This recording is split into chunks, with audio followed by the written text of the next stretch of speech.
Thunder and Lightning, Davison and Hill really showed out in that Penn State game, and it's a big part of why we'll get into Mekhi Hughes and that decision to redshirt that we heard on Wednesday from Dan Lanning.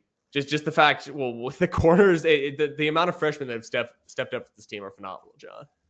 Yeah, we can get into some of these other guys here in a second, but just to start with Moore, how quickly he's established himself as not only a key part of this offense, looked like a gadget piece early, getting some of those kind of designs schemed up for him to just get the ball in his hands and let him create, but he is really taken over as a true number one X receiver for this team and is doing things that you wouldn't expect from an 18-year-old. I mean, the fact that he's leading this team in receptions, leading this team in yards, went into Penn State and had 7 receptions in that game, in the biggest game, and is making plays like the scramble drill to set up the touchdown, Jordan Davison touchdown in that late in that one, where he has the awareness to his route isn't open. He gets upfield, gets his eyes back to the quarterback, and then makes a phenomenal catch, strong hands catch, had the one off the bobble earlier.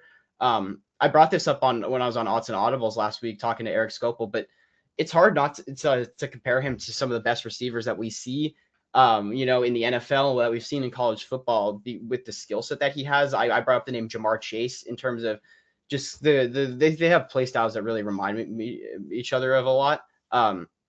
Chase a little bit bigger. I think he's like an inch taller, listed like 5 pounds heavier, but most of these guys in that like 6 foot-ish, like 200-pound-ish kind of range, but really explosive athletes who are stronger than you'd expect. We see it in Dakorien Moore's blocking.